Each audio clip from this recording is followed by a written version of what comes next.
Hello, my name is Chris Byers. I am the CEO of Formstack, and as you can see, we're talking about integrating your app with the big boys. And so as I get into this, you'll catch a little bit of a glimpse of what I mean. First of all, I want you to take a look at the beautiful dog and cat and how cute they are, and I hope you just take that in and enjoy it.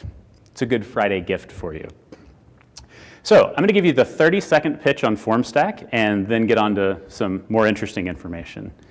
Formstack makes it easy to customize and brand your own web forms. We make it easy to build web forms to put on your website via JavaScript, HTML, embed, etc.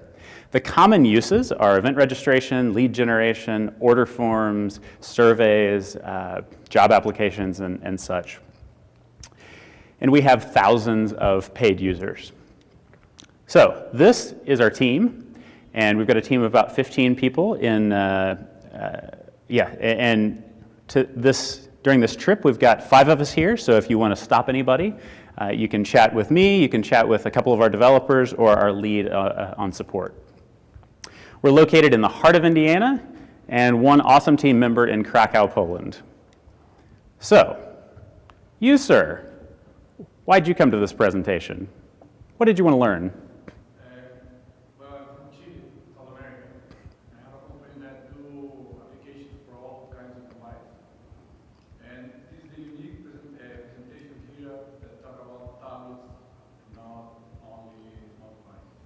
Awesome.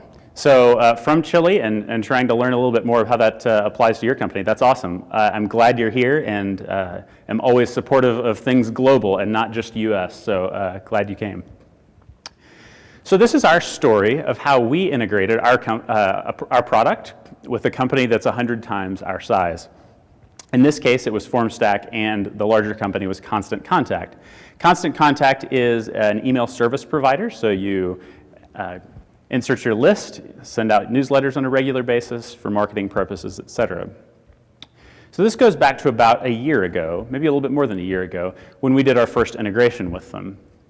And really at the time, what we did was we took data from Formstack and we sent it over to Constant Contact. It was a really simple integration. People filled out a form and they added an email address to a list. So one of the things we like to do whenever we launch an integration is to build momentum. How we do that is through cakes. So Constant Contact didn't know that we were doing an integration with them. And to surprise them and say, hey, we just did this, we sent them a cake. Now in this case, this was an integration we did with Zendesk. But the whole point is to say, hey, our products are together, we're awesome now. So this is our attempt to earn a relationship. After that, we try to, it's important for us to share the success of the integration versus just kind of moving on to the next thing. And so my point there is, after you do an integration with a large company, it's important to take a look and say, hey, are people giving us feedback? Are people, what is it people are saying out there via customer support or whatever? And so we share that, and so they know that it's successful. After that, we like to take a break. The reason I say take a break is, when you're a small company working with a big company, there are many, many opportunities to work together. So it may make you think, oh, let's do something now, and oh, we just got that done, let's do something the next thing. But you don't want to be like these 2 cats that are in front of your bathroom, and every time you walk in the bathroom, they're just in your face. You want to take a break, give it a rest. So after about 6-9 months with the first integration, we kind of came up with this concept that we wanted to tell Constant Contact about and see if they were interested. So we went to make a pitch. Now, these are actually my kids getting on an airplane. We did not send my kids to make a pitch in Boston. We're in Indianapolis, we were headed to Boston, but I wanted to give you a representation of what I'm talking about. And my point with this slide is to say, often in our tech space today, people rely on email and maybe a phone call.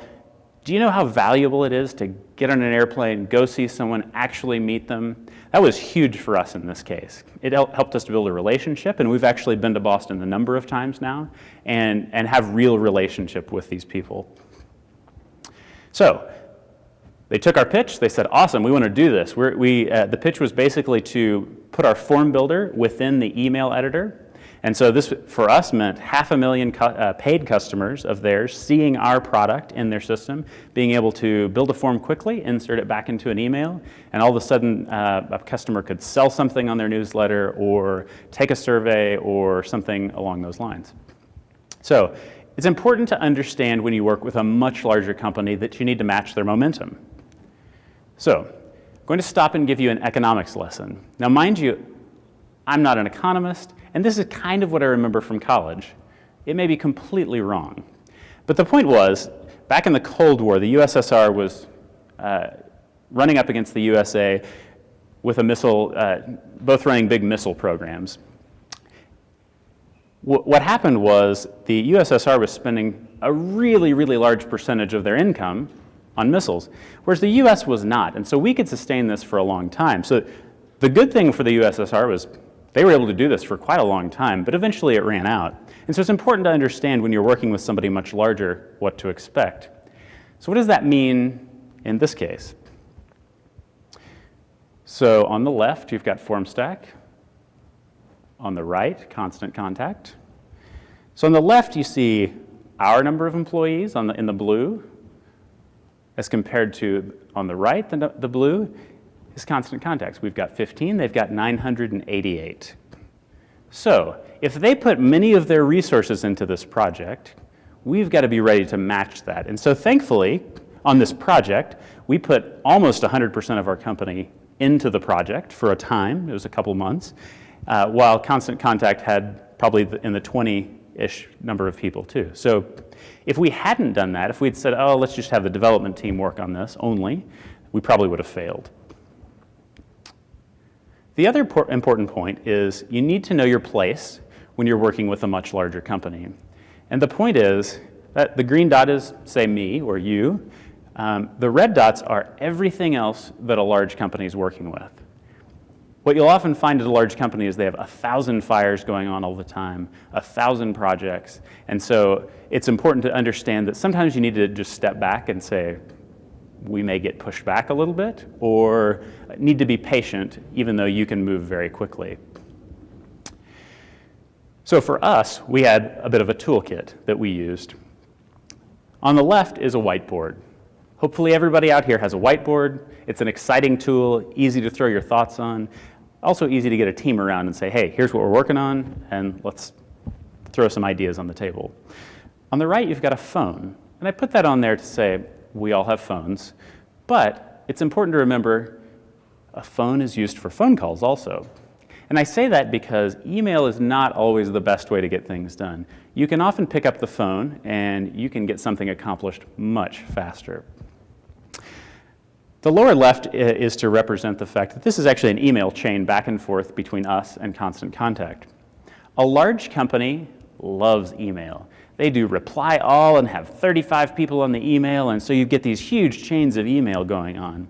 Whereas in our company, if we've got something going on, one of us may step out of our office and go chat with someone. We can yam something. Somebody can get shot with a dart to say, hey, we need to work on this. But the point is, it's easy for us to communicate. We don't do it as much via email, and so you need to be ready to, again, match that momentum. In our case, we had a project manager that really led this project and made sure all the tasks got done. So I stop here to say, be remarkable. That's the obvious thing. What you've got up here to some people is, I don't know, coffee and a snack. What I see up here is actually latte art. So take a look at the latte up here. There's actually a little bit of art done in it. So that's very different than what you get, say, at Starbucks. It means the milk has been heated to the right temperature where you can actually throw a design in there. The marshmallow treat down here is actually all natural ingredients, no high fructose corn syrup. The reason I share this is it's not that big of a deal. It doesn't take that much effort to kind of tweak up the relationship, to kind of tweak up what you deliver to somebody. And those additional minor things are a reason I'll drive 20 minutes out of the way to get this coffee over going to Starbucks. And so as you're working with a larger company, wow them as much as possible just by going over the top a little bit. So when we were done with this project, we thought, hey, we want to bring some of our culture to Constant Contact. And so what we did was we went to Celebrate. We went to their office where there were 600 people, and we made them pancakes one morning. So they got in at 8 a.m. and all of a sudden had breakfast for the whole office. We made something like 500 pancakes. So there are two awesome reasons this was kind of good for us. One is the company was so large that it was important for them to see us in a different light. So a lot of people in a company that large don't even know that we did an integration. So this was a good place for us to introduce ourselves. The other piece of that was it just became good PR to chat with people and say, hey, this is what we've just done. Be thankful for it and say, hey, that we appreciate that you've let us into your system. That's an important thing, and that's not lost on us. So after you're done with a project like this, it's important to give feedback and care about the success, not just of yourself. You know, we need more users, we need more revenue. We're all headed that direction in some way, but it's important to make sure you understand and know why should this be a success for the other team? What do they want to accomplish? And are they successful too? And then you repeat. For us, that means we're working on another project with Constant Contact. It also means we're taking a look at dealing with a company that's probably about 500 times our size in terms of users, and has given us a new challenge ahead. Now, sometimes this doesn't work. Sometimes it fails. We recently wrote an integration with DocuSign. If you don't know DocuSign, they make it easy to sign forms online, or sign forms documents online. We actually went through a process with them where they said, before we even have a conversation, we want an NDA, a non-disclosure agreement. We said, okay, fine. We don't like to do business that way. It takes too long, but we'll do it. A couple months later, they said, oh, now we need you to fill out this 9-page document of what the integration is, what it does, then we'll talk. We filled that out, have yet to have a conversation. And so my point is, one of the things we value is relationships. And so if we can't actually have a relationship with a real person at a company, in this case, we're considering not even releasing the integration. Even though it's done, it works, because it's important for us to have somebody on the other side we can talk to. Now, if you need a tool to do online signatures, there's a new company called SignNow, Inked, and Write Signature. Those are better tools. Now, I'm going to give you 4 points that I'll leave you with as just kind of some keys to how we run things and how you can probably build a relationship with a larger company. And so it's building relationships versus trading bits and bytes. So again, get in front of people, be their friend, give them a hug. Other people have feelings and such also, and so use that opportunity to actually get to know somebody and build a real relationship. This is actually a hug caught on tape in our office. The second one is to share your culture, and that's kind of opposing being business first. So if you in your office hang out, you play ping pong, you generally are a bit crazy, bring that to this relationship. Don't walk in with your suit, you're being stuffy, and you feel like you've got to put on this business kind of first attitude. Bring your culture. So what did we do here this week? We actually brought our ping pong table and let everybody play ping pong because it's something we love to do in our office, and we wanted to share that with other people. The third is to be a giver. Do you know the song? It's not about the money, money, money. Anyone? Awesome. So be a giver. Everything isn't about the money. It's obviously about the money to a certain degree, but it's about relationships, and it's about much more. So a quick aside about giving. Last year at Future of Web Apps, I actually was following the Twitter stream and saw somebody say, hey, if you'll tweet back at me, I'll give you a free iPhone case. And so what the guy sells is it's a piece of wood that he's engraved logos on and whatever logo you give him, and it's all of a sudden a new back to your iPhone. It's called jackbacks.com. So right here, this is the back of my iPhone now. It's an awesome tool, and I share that just to say that sometimes giving can result in good PR. Hopefully someone will walk away today and say, hey, I'm going to go check that out. I might want one. But in addition to that, there's other giving, which is just don't keep a score giving. It's Go hang out with the people you've worked with. The other night, we took our friends from Constant Contact out to Wolfgang Puck, and I don't expect anything out of it. I don't want anything out of it. We paid for dinner. It was fun, and it's important to give in these relationships. The last one is to relax, and this is a little bit about our company culture. So this is a quick scene of a couple of our developers who got caught on camera at a Colts game that we all went to as a team. And so that's us just hanging out. This is us hanging out, or a group of us went to something called the Warrior Dash. It's a race, a 5K race, where you go run through mud, jump over cars, run over fire, and generally get a big mess. Now, I appreciate you guys coming today. My speech, my talk, my information may have been good or may have been really bad. I'd love to get your feedback on that. So that's the URL for you to do that. I will open it up to some questions.